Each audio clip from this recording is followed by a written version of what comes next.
Hello, everybody, and a big warm welcome to our Body Love Revolution Online Summit. Today, have the pleasure, little tongue twist there, have the pleasure of being joined by Sarah Stafford.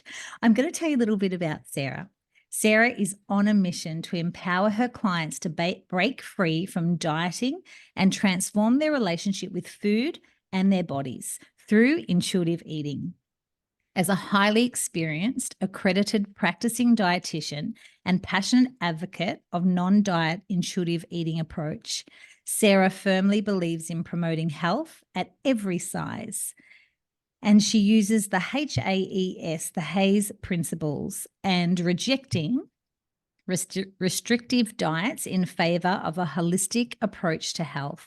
Throughout her 13 plus years in a private practice, Sarah realised that the traditional weight-centric approach to health and nutrition was not serving anyone and yearned for an alternative, more effective model. Intuitive eating was the missing piece, and since training as an intuitive eating counsellor, hasn't looked back.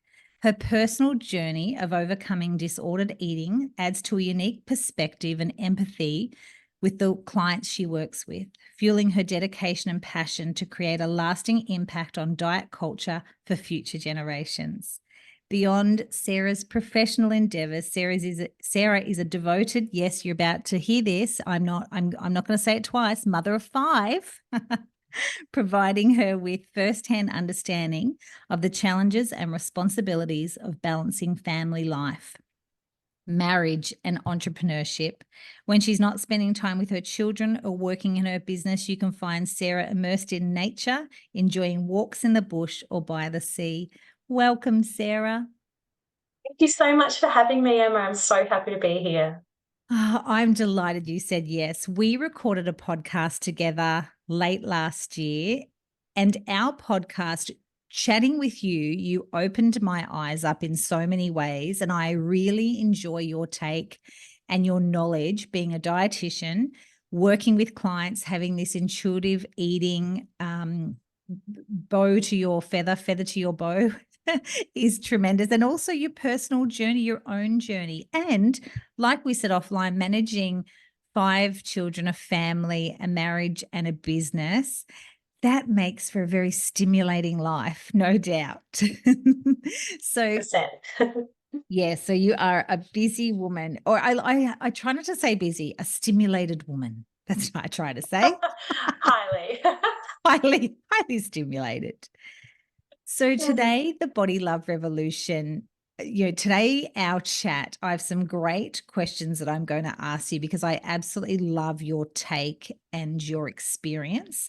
So I want to ask you, what do you believe is the problem with diets? And why would we want to stop dieting if we're overweight? Because we hear this messaging, shouldn't we be watching our weight, and shouldn't we be eating right, and shouldn't we be improving our health? That's the messaging that we hear. So can you tell me, what is the problem with diets? Oh, great question. Thank you. Good place to start.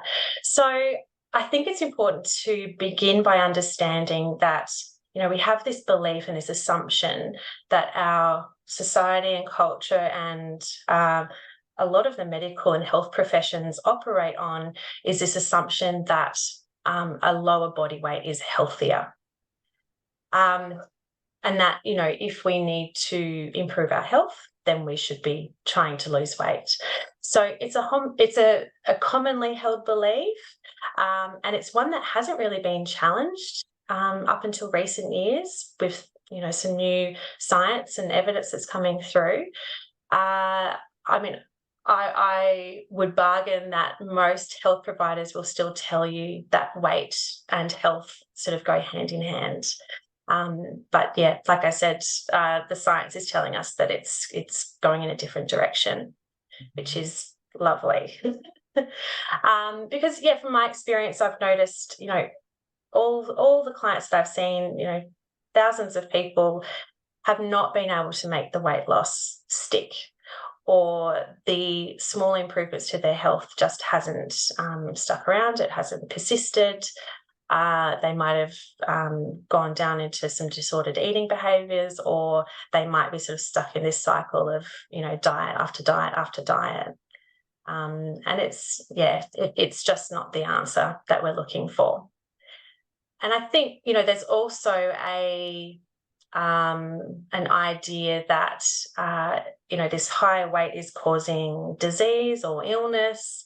I mean, you only have to think about, the obesity epidemic that has been reported in the media for quite a number of years now. So it does sort of stand to reason that, if you want to improve your health, then you need to be seen to be trying to lose weight. And it does appear to do that in the short term. So you will see, a short-term improvement in some of your health markers, but that isn't as a result of losing weight. It's a short-term suppression of certain types of markers in our blood, and it's usually as a result of a energy deficit that comes from not eating enough. So it's temporary, but you will notice, slightly lower inflammation markers, cholesterol, blood sugar, blood pressure. But that is usually as a result of not eating enough and just not, giving yourself enough energy. So your body suppresses those things, but it's very short term and it doesn't persist beyond that time of energy deficit. Yeah. Oh, when you're talking through that, I absolutely know what that feels like. Mm-hmm. That is, yeah. So it's almost like on one hand, you're swapping something out, but then you don't have the energy and you're obsessed and I'm speaking for myself. So it just shifts. It just shifts your perception. But again, back to that sustainability piece, it's not. And like you said, I've heard a lot of people go to the doctor and it can be an array of things and they will just be prescribed lose weight. Absolutely. And especially if you're in a slightly larger body or a larger body, that will be the first thing they suggest. Or one of the things that they suggest is, okay, well, let's start with losing some weight, believing that is the answer to the problem. And it's really not the whole answer to the problem. It can compound the problem. Yeah. So you can be in a larger body and still be healthy. Absolutely. Absolutely. And that's not just based on my experience as a clinician, but it's backed up in the science as well. So there was a really great study. It was reported in 2012, and it's based on a massive data set. So some people might be aware of the HAES study. So this data was pulled from that, and it looks at 133 million subjects, which included 18 million deaths, and it was over 170 months. So it was a really long-term study, really large study. And what they were able to tell us was that it didn't really matter so much what your body size was. It was the health behaviours that you engaged in.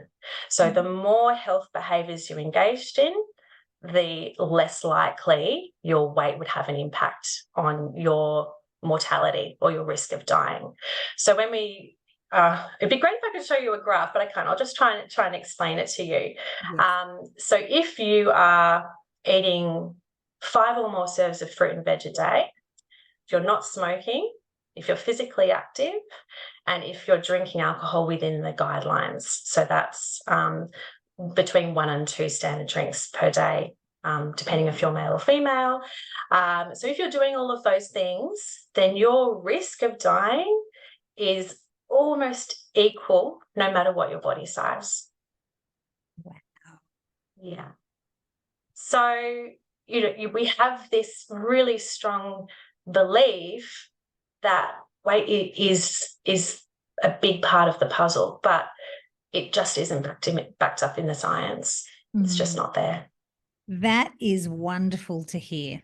So anyone who is in a larger body, if they are eating their fruit and veg, active, and I can think of many people who, and when we even say it, and you brought this to my attention last time we chatted, which I absolutely loved, My idea, and I believe that I could potentially be speaking for many here, my idea of a larger body isn't even a larger body. And I loved how you educated me last time, Sarah. So I said to you, it was something like, larger body, size 14 to 16. And you very kindly pulled me up and said, well, actually, that's not a larger body. So even our perception around what is a larger body, and like you say, it would be great to have like a visual or a graph to show us even what a larger body is, but engaging in those beautiful behaviors, fruit and veg, not excessive alcohol and movement. The other thing, I know that they potentially haven't done this, but we know from my own experience, wellness also comes in other ways, shapes and forms. And obviously, we know that relationships, really great connection in our life keeps us really well. You're having harmony with your significant other, or having a support network, all of that as well, I'm assuming would contribute to a beautiful long life, even if you are in a larger body. Absolutely. I think they say that community and that sense of belonging in community has a really large impact on mental health and longevity. The people who live the longest are the ones that are very involved and connected to community. Yes. Yeah. And I'm thinking right now of my grandmother, and she was always in a larger body, and lived till she was 94. Ate well, didn't drink though, but whatever, walked a lot because she didn't drive. But she was the heart and the soul of our family. We all just adored her. And I think of her, and, being in a larger body really was pretty insignificant at the end of the day. Yeah, for sure. And we can be in a larger body and still live a really fulfilled, active, energized existence. People in larger bodies aren't these lazy, people that just sit around just, eating. There's this just such an awful stigma attached to larger bodies. And I think conversely, it's the same with smaller bodies too. There's this misperception that smaller body people are super active and they move a lot.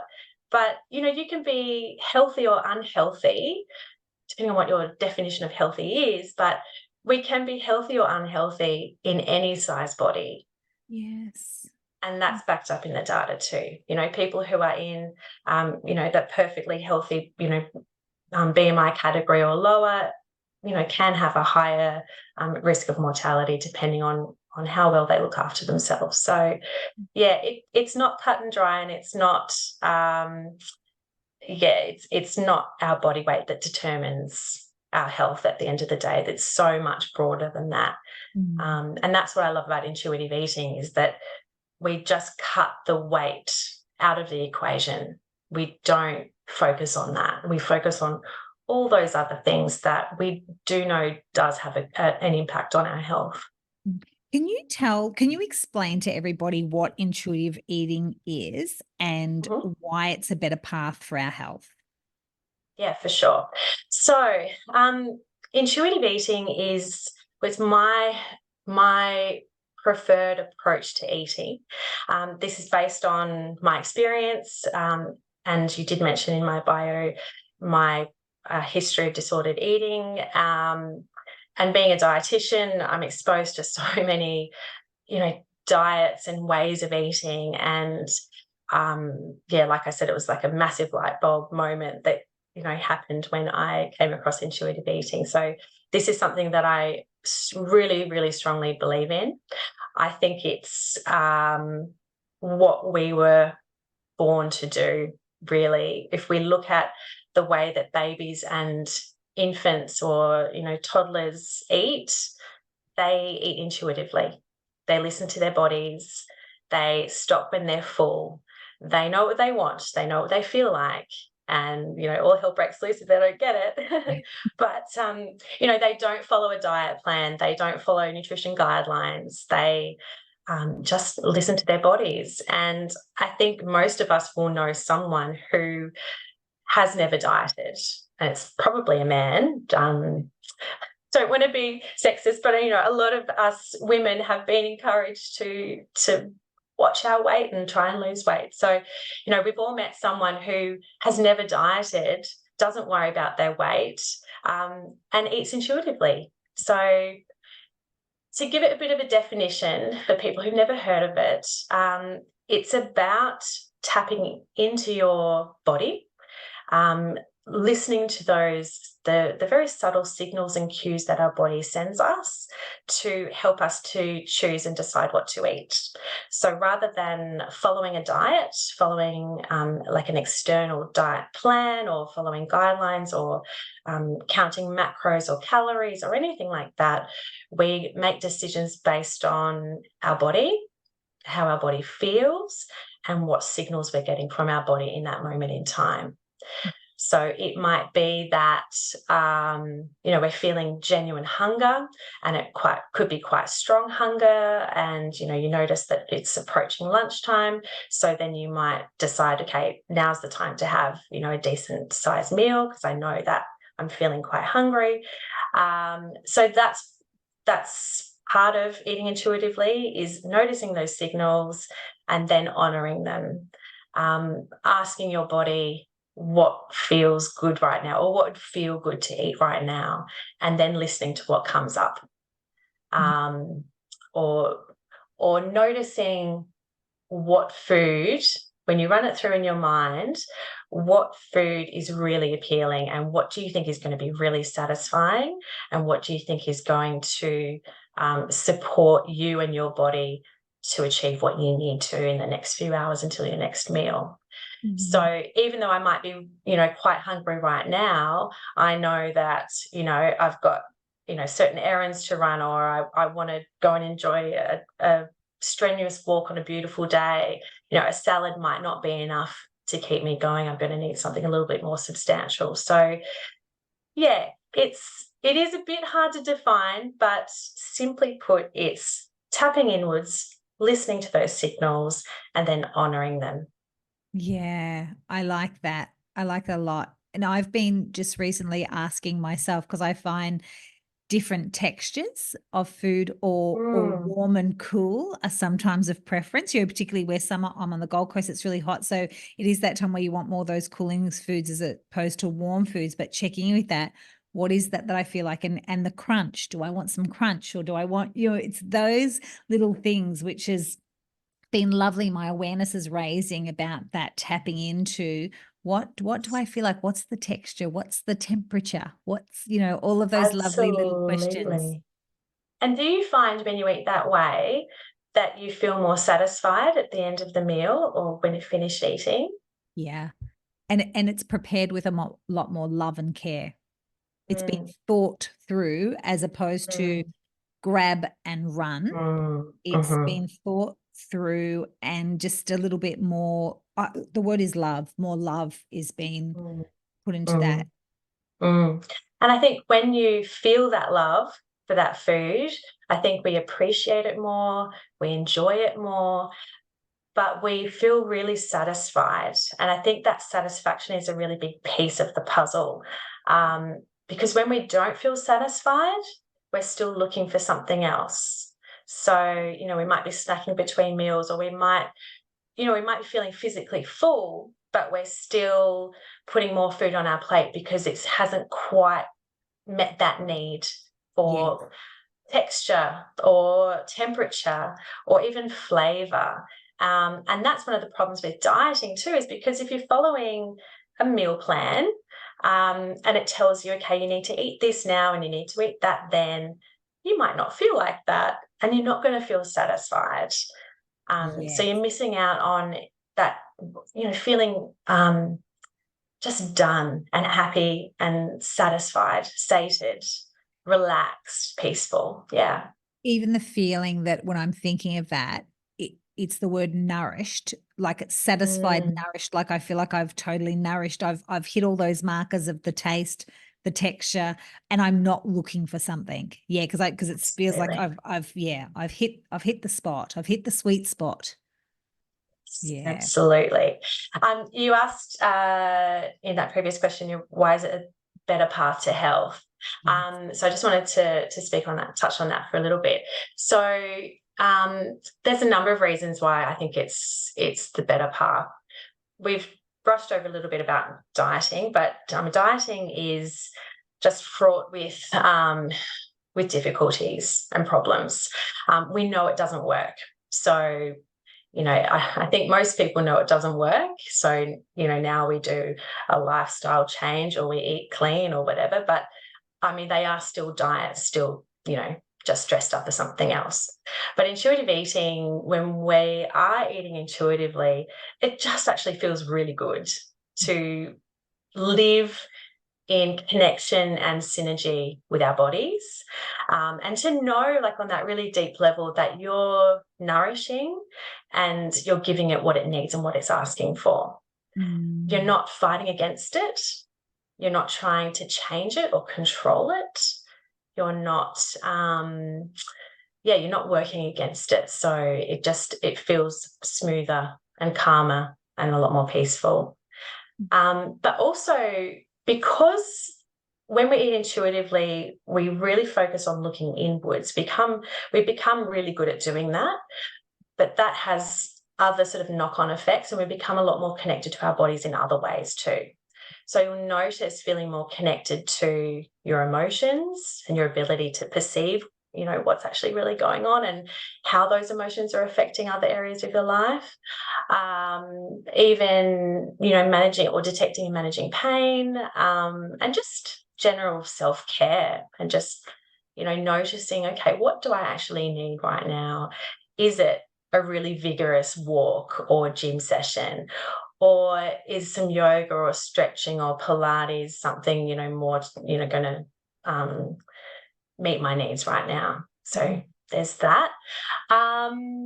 Another reason is that when we're not dieting, we've just got more mental space and more capacity for other things in our life. I know when I was really caught up in the disordered eating phase, it consumed all my thoughts 24/7, thinking about my weight, thinking about my calories, like always having this clock ticking, or this calculator sort of adding things up in my head all the time. And it becomes your focal point in life, and everything else just isn't as important as that. So when I stopped dieting, I really noticed that, just more mental space and capacity to do other things and not to worry about that. Overall just feeling like a sense of calm and a sense of peace around food, and not stressing about celebrations or family meals or social events where I'd have to watch what I was eating or feel like I was being judged for, eating certain things or drinking certain things. There's all of that. And then, there's a ton of evidence as well. So there's a lot of studies that have been done now into intuitive eating and really support it as a really great approach to eating. And we've seen improvements in cholesterol, so especially our good type of cholesterol, and we see a reduction in the bad type of cholesterol, blood pressure, dietary variety. So we know that the more types of foods we eat, the healthier we are. We see a lot less disordered eating, emotional eating, and binging, because a lot of that is driven by restriction and dieting.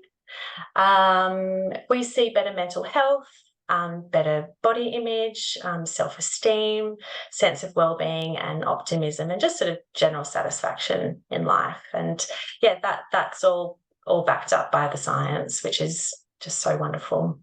Oh, yes, all of those things. I can totally identify with that, as opposed to being in this intuitive place and trusting myself, as opposed to the prescribed eating approach, which you just feel like you're never getting it right. And then the obsession about things like weighing and measuring and being on the plan and saying, I need to be eating a mango and we're in July. And then the stress of, all of that bizarreness when, if we think of the whole intuitive piece, in summertime, yes, it's wonderful to have stone fruit and watermelon. In winter, we don't need that. It's coming back to that as well. Yeah. and enjoying the life and this beautiful life we have, as opposed to this constant, exactly what I mean, that mental load. And when you were talking, I was thinking about how everyone says I start the diet on Monday. We always put it off because it takes such energy and planning to do the goddamn diet, because you've got to stick to this prescription, right? So you need the Mm. weekend to get prepared, to hunker down and whip your butt into shape to be able to stick to it. You can't just decide, whereas intuitive eating, I can choose one beautiful bite at a time, not Yes. planning my whole week and then getting to, the day and going, well, I don't feel like that. Well, bad luck, buttercup. You're on a diet. Yeah.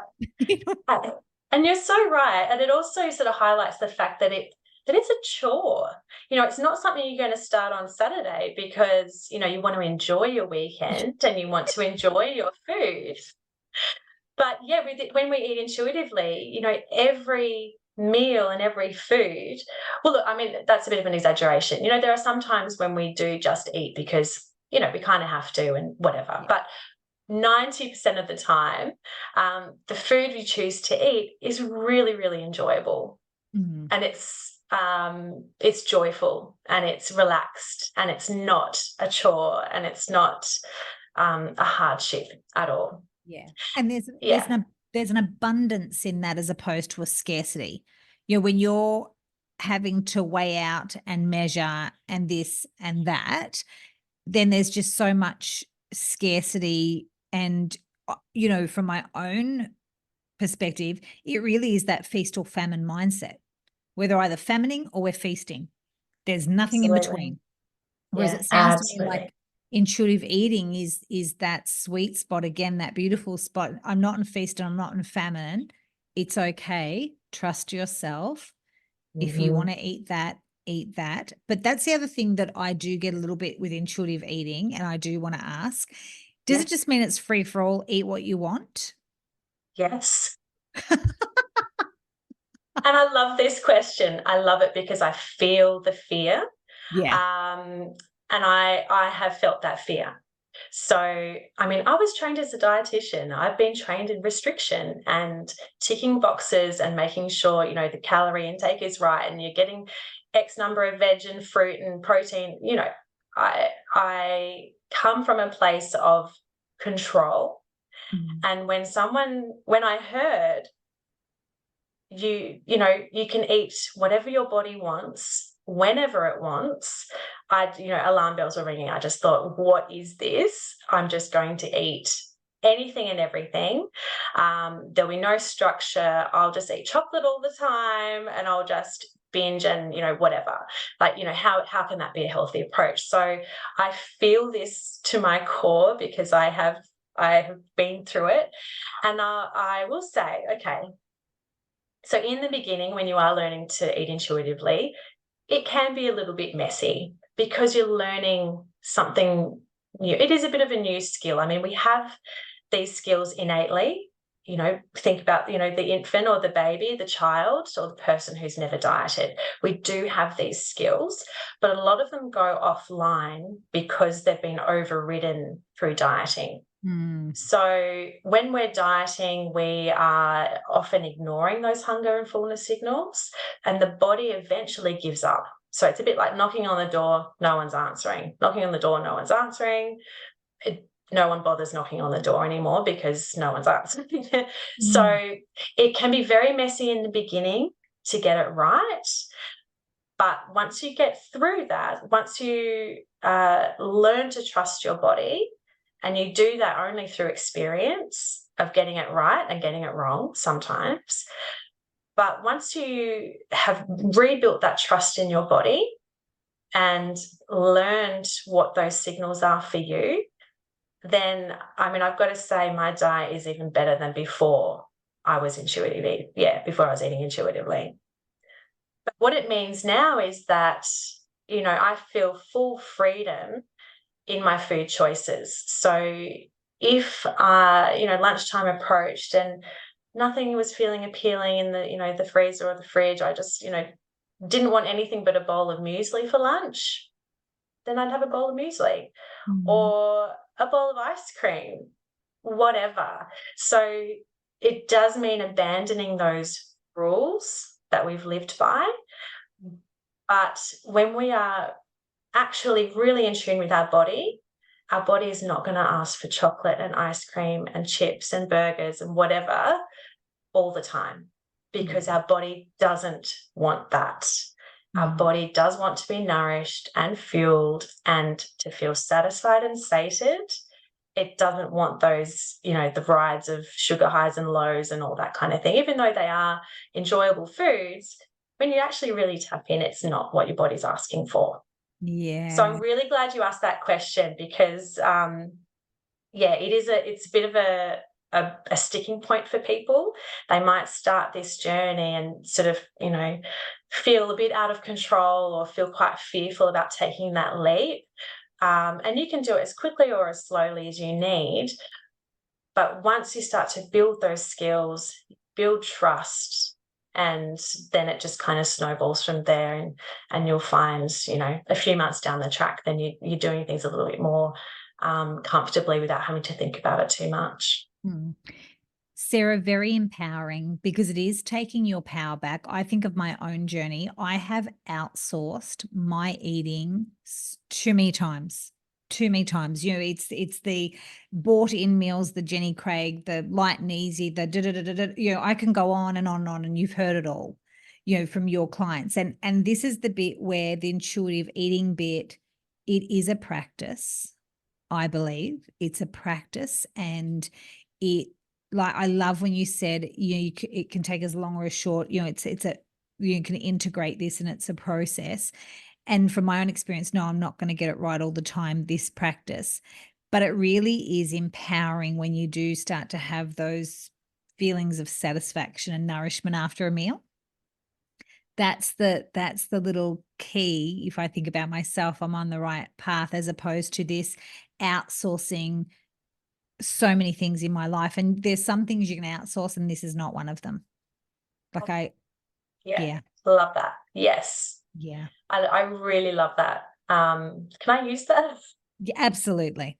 Absolutely. Go for it.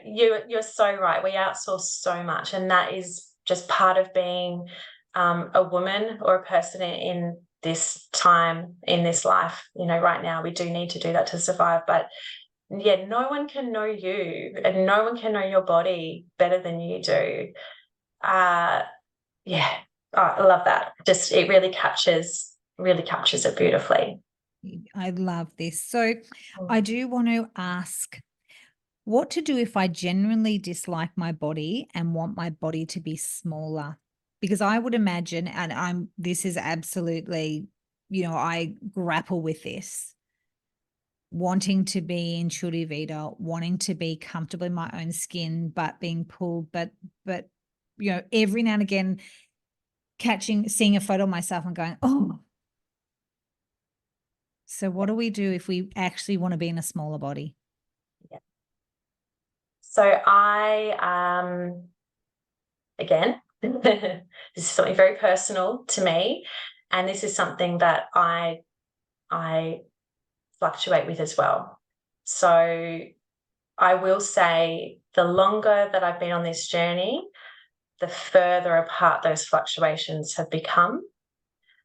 At the beginning, it was very up and down. One day I would be like, yes, this is feeling really good, and I'm feeling really in touch, and I'm confident, and feeling great. And then the next day I might hear someone make a comment or talk about starting a diet, or you just hear things or see things, and then it's like a knee-jerk reaction. You think, okay, you know what, enough's enough. I'm not loving my body. I need to start a diet. So again, it's something that does just take a bit of time. And even though intuitive eating doesn't focus on weight loss, it's not a goal of weight loss. Of intuitive eating is not weight loss. We don't intend to do it to lose weight at all. In fact, it's important to understand that trying to lose weight interferes with the process of intuitive eating itself. because, again, it's that external influence, the outsourcing of that. So that's something that's important to understand, is that, the moment we make choices based on weight reduction, then that's interfering with the process. Having said that, though, with a lot of love and kindness, I'm going to say that it's okay to still hold that desire and that want to live in a smaller body, because we live in a world that highly values smaller bodies, highly values the pursuit of health and weight reduction. Things are slowly changing,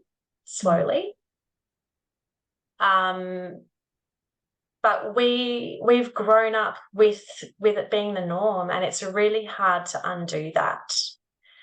So hold yourself with a lot of kindness and compassion, and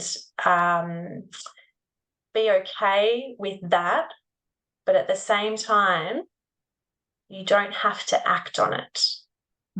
So you can hold that desire for as long as you need to until you're ready to let it go, but you don't have to act on that desire.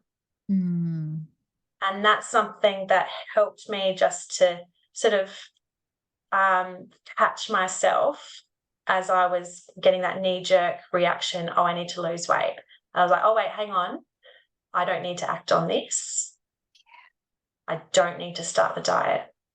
I can feel that. I can feel that desire, but I know that it's not good. I know it's not going to make me feel any better about myself in the long term. So I'm choosing not to act on it. So that's a really helpful mindset sort of strategy just to get you through that phase. And another thing that I found really helpful too was trying to think about my body with love and some respect. So, we are very what's the word? We think about our bodies aesthetically. It's all about looks, not so much about the function. I think it depends on your experience there. I mean, with your background in yoga, you're maybe not, but bring your awareness back to what your body is able to do, what it has done, what it's capable of, what it allows you to do, and bring some respect and kindness to your body.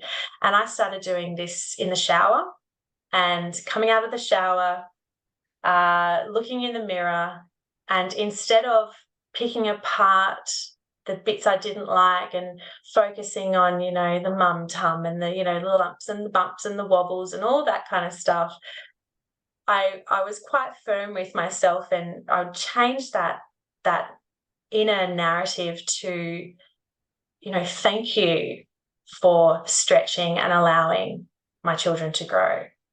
Thank you for these strong legs that have allowed me to run ultra marathons and walk a pilgrimage in Spain.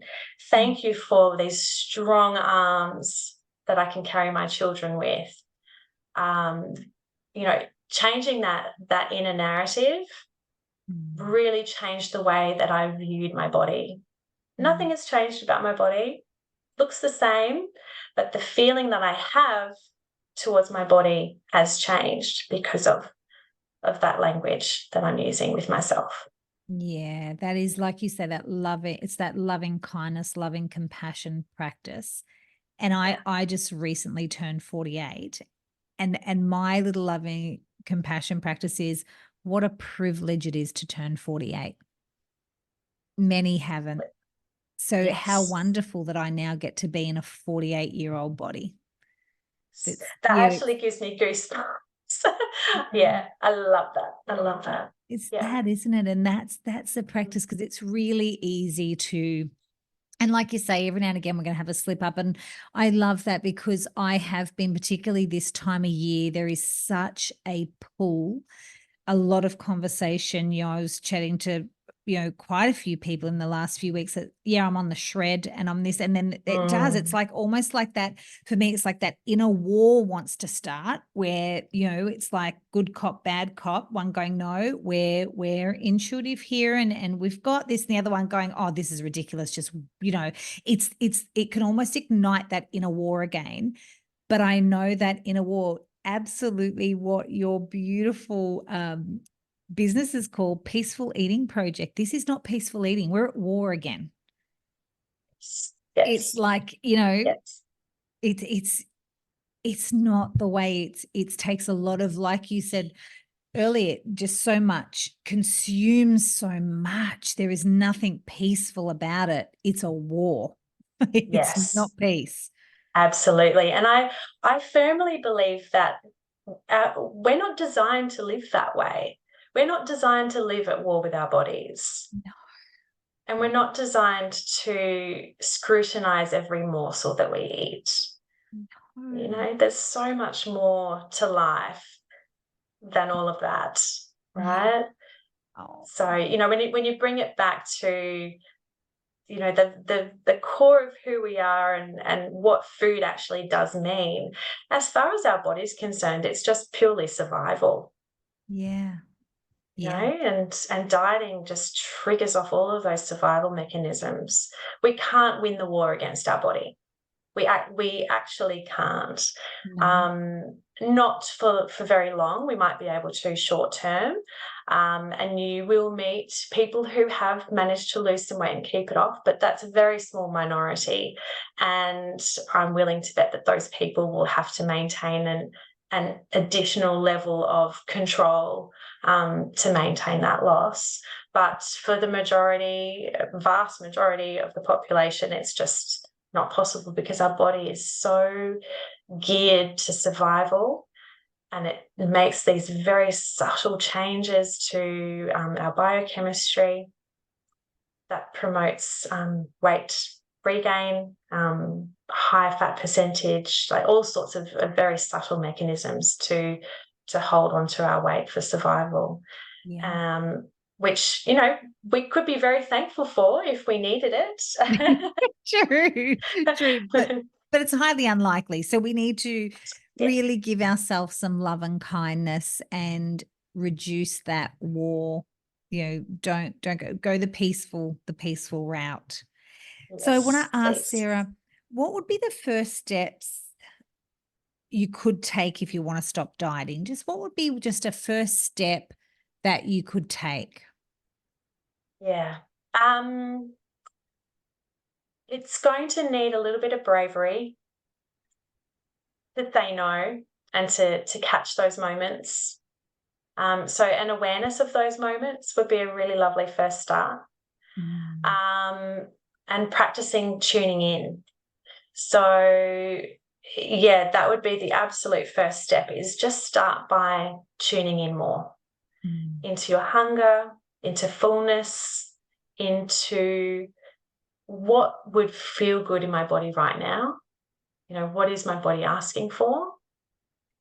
And yeah, just taking note of how certain foods make you feel. You know what I discovered? Tell me. I'm going to admit this publicly, but it makes me feel a little bit un-Australian, but I don't actually like Tim Tams. That's not such a bad. I was so shocked because they're chocolate, they were advertised and they were desirable, and they were, in the chocolate biscuit aisle in the supermarket, and they are a food that we have sort of put on a pedestal, right? So, I mean, this is a few months ago now, but I bought some Tim Tams. I thought, yeah, they look good. Bought some Tim Tams, and I was eating one, and I was just checking in. I'm like, how does this taste? Not that great. I didn't actually like the taste of it, and I finished it, but I didn't actually really enjoy it. And I thought, you know what, I'm probably not going to do that again. not with a lot of enjoyment or joy. You know, if I've got a choice, then I'll go for something that I would really enjoy. And the same thing with Toblerone recently. I was given a really big, you know, those really big blocks of Toblerone around Christmas time, and I just don't like the chocolate. So yeah, it's interesting what we think we want or desire might not actually be what is really enjoyable. And often, yeah, you know, we've been influenced by media, by marketing, by even just the idea of something being a little bit forbidden or a little bit special, or, you know, it makes it more attractive. So yeah, it becomes something that's a bit more special, but in reality, it may not be that great. And your Tim Tams, it's very patriarchal to like a Tim Tam and be Australian, isn't it? So you went against the grain and said, well, actually, I'm going to say no. That's like saying I don't like pavlovas or Vegemite. Love pavlovas and Vegemite, so I think I'm okay. But I hope I'm okay. Yeah, and that's the power of awareness in this intuitive eating practice. Yeah. Is that, and you know, and it's quite funny in a way, isn't it, to think, what, you don't like Tim Tams? But you don't, you know, you don't, because when you practice your intuitive eating and you tune in, you get to say no, thank you. And like you say, but how can that not? It's chocolate. It's a chocolate biscuit. It's Australian. It's the forbidden. Everyone loves Tim Tams. And then to go, well, actually, I don't, because I'm intuitive. Yeah, that's right. And, you know, I've discovered other foods that I do really love that, you know, maybe I wasn't that interested in before. So yeah, that the first step is taking notice of all of those things. You know, does it actually taste really good? Is this, and it might taste good one day, it might not taste good another day. It might not be the right day for a Tim Tam. Yeah, so practice that checking in, and yeah, just taking notice of all those very subtle signals, because sometimes they are very, very subtle. And if those signals have been offline for a while, which they can be, if you've got a strong history of dieting, you might find that you don't actually feel very hungry at all. So that's not unusual. And it might start out, you know, the signals might just be a sensation in your throat, or a headache, or feeling a little bit weak, or you can't concentrate so well. Or another one, which people don't actually really think about too much, is thinking about food. That's one of the first signals that a lot of us get, is starting to think about food. So if you can't stop thinking about food, then just check in. You know, is there any emptiness there? Is there like a hollow sensation or a slight discomfort? Do I feel tired or weak or lethargic? You know, has it been a few hours since my last meal? Then that could be, one of your signals. That's a great bit of information. Thank you. That is a great bit of information. Thank you. That is, wow, I'd never thought of that one, because I do understand that. And I feel like that potentially is a lot that happens, is people are completely undernourished. They just haven't eaten enough because of this diet culture and all of the things that we've done, and that lack of hunger or that lack of interest in food. So I'll share an example with you. I was thinking about this morning, actually, because this morning is a slightly different morning for me, or this whole morning. Yesterday I had quite a long walk with my dog. I was just in the zone, loving it. So I had a big walk yesterday. This morning I started the day out with, I have a piece of toast and a small tub of yogurt and a cup of tea. And that was all I felt like this morning. And I felt satisfied, and quite normally that's kind of normal for me. That would get me going for the first few hours, and then I'm fine. But at about 9:30, so about 2 hours later, I was starting to get shaky, and I was thinking about food, and I felt a bit weak, and then I started to feel some hunger pains. I'm like, So today's a bit different. So, maybe that big walk yesterday has just boosted up my metabolism a little bit. My body's asking for a bit more. My meal last night might have been a little bit light. Maybe I should have nourished a little bit more, but regardless, I'm getting this strong signal now. My body is telling me I need more.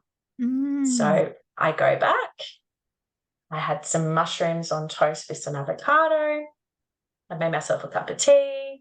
Had a nectarine. So, I just, tapped in and honoured what my body was telling me. And if I had been dieting, I would have tried to persist and push through experiencing all that hunger and all those symptoms. And it's really can be quite uncomfortable. Push through until lunchtime. Yeah. So, that's the power of intuitive eating, is being able to respond, to nourish the body, reassure the body, hey, food isn't scarce. You don't need to make any of those adjustments biochemically. I've got the, I'm listening. I've got this. Here you go. You can relax. Nothing's wrong. We're not, in famine. So the body can just chill. Like your example, it knocked and you answered. And That's right. That was a perfect example like you gave with the dieting, knocking and no one's answering. Intuitive eating, I love that, because that really makes sense to me. Knock, is that a knock? Am I thinking about food? Am I actually physically feeling like those little ticks and going, checkpoints that you just let us know about, and then go, okay, I'm going to answer. I don't need to ignore the door and say no, because it's not this o'clock. Only opening the door at 12:30. Yeah, yes. No, we don't need to do that. Because also what happens is, if I was to ignore those signals, what do you think would happen at the next opportunity to eat? Scoff your face, stupid. Yeah, exactly. My body's going to go, just in case food is scarce, I'm going to it will up-regulate the desire for high-fat, high-sugar, high-calorie, like high-value foods. So let's go for the burger for lunch, and I want a side of chips and I want a can of Coke, and I'm ravenous and I'm going to eat it all really quickly, because I'm a little bit afraid that, maybe food isn't around when I need it to be, and I don't trust you. And that's that chemistry, because sometimes wild horses can't stop you doing that. That's that regret, because it's impulsive, because you are chemistry, and that is how it works. And the overriding the brain, you can do that for so long, but that's the being at war with yourself. And you can only hold steady for so long before it's almost like the soldiers break free and you like, it's absolutely. It makes so much sense hearing it in this way, because we know this. It's our work is just to be, like you say, so gently and softly with ourselves, and just that listening. I'm here, because that knock might be soft, but it's listening. Yeah, that's right. And the more we listen, the louder it gets, and the easier it is to understand what it's asking for. Sarah, I could talk to you for hours. I love our conversations. I love your knowledge and the way you explain things. You are absolutely a gift. Thank you. I feel incredibly blessed that you made time in your busy life, raising a family, running all the things, to chat. So I really appreciate. Thank you, Sarah. Oh, you are so, so, so welcome. I'm really grateful for a chance to share all of this with the world, and I really hope that it lands for some people, and we can work towards a future without diets, if not for ourselves and for our children and future generations. Beautiful work. And all of your details, your Instagram account, I will put in for people to follow you. I do love you bring attention to some wonderful marketing and media, and I do very much enjoy when you share that content. It's wonderful. Thank you again, Sarah. You are an absolute blessing. Thank you. Thank you, Emma.